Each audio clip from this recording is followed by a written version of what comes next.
Iran రాజధాని Tehran పై Israel నిప్పుల వర్షం కురిపిస్తోంది. సైనిక స్థావరాలు, చమురు క్షేత్రాలే లక్ష్యంగా తీవ్ర స్థాయిలో విరుచుకుపడుతోంది. ఇరాన్ వ్యాప్తంగా దాదాపు 250 లక్ష్యాలపై దాడులు చేసినట్లు ఇజ్రాయెల్ సైన్యం ప్రకటించింది. ఇప్పటివరకు జరిగిన దాడుల్లో 406 మంది ఇరాన్ పౌరులు మృతి చెందారని, 654 మందికి పైగా గాయాల పాలయ్యారని వాషింగ్టన్ కు పేర్కొంది. ఇక ఇరాన్ చేస్తున్న ప్రతి దాడిలో 14 మంది మృతి చెందారని, 390 మందికి పైగా గాయాల పాలయ్యారని ఇజ్రాయెల్ పేర్కొంది.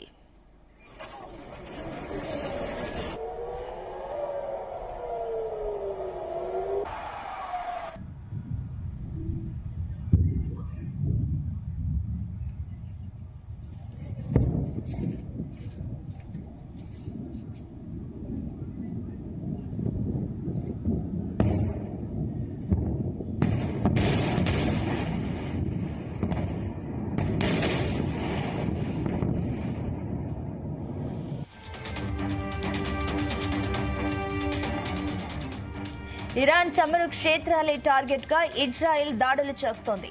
టెహ్రాన్ లో 2 చమురు డిపోలను మంటల్లో కాలి బూడిదైపోయాయి. ప్రపంచంలోని అతిపెద్ద చమురు క్షేత్రమైన సౌత్ పాస్ పైన దాడి జరిగింది. ఈ చమురు క్షేత్రంలో కార్యకలాపాలను ఇరాన్ ప్రభుత్వం నిలిపివేసింది. ఈ నేపథ్యంలో ఆ దేశ విదేశాంగ మంత్రి కీలక ప్రకటన చేసింది. ఇజ్రాయెల్ దూకుడు ఆపితే తాము దాడులు నిలిపేస్తామంటోంది. అయితే దీనిపై ఇజ్రాయెల్ నుంచి ఎలాంటి స్పందన రాలేదు.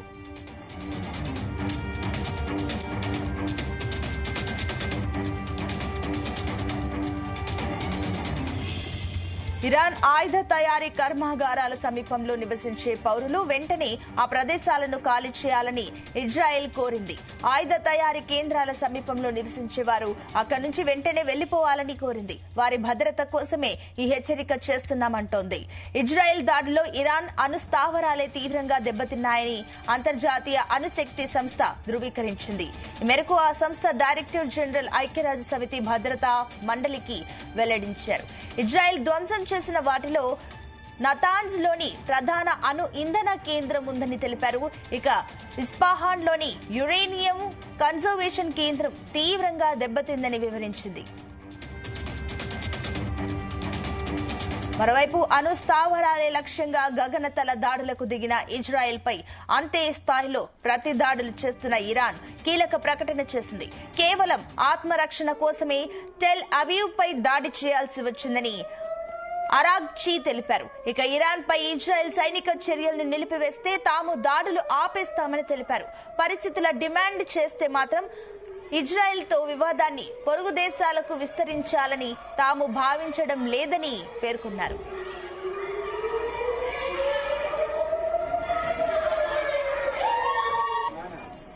అమెరికా అధ్యక్షుడిగా తొలి 5 ఏళ్లలో చాలా ఘర్షణలను నివారించానని ట్రంప్ తెలిపారు. సెర్బియా, కొసావో, ఈజిప్ట్, ఇథియోపియాల మధ్య శాంతిని నెలకొల్పానని చెప్పారు. తాజాగా భారత్, పాక్ మధ్య కాల్పుల విరమణ ఒప్పందం తానే కుదిర్చానని తెలిపారు. ఇజ్రాయెల్, ఇరాన్ మధ్య కూడా త్వరలో శాంతి నెలకొంటుంది. చాలా సమావేశాలు, సంప్రదింపులు జరుగుతున్నాయన్నారు. ఇక యుద్ధాన్ని ఆపేందుకు తీవ్ర స్థాయిలో కసరత్తు జరుగుతోందని ట్రంప్ అన్నారు.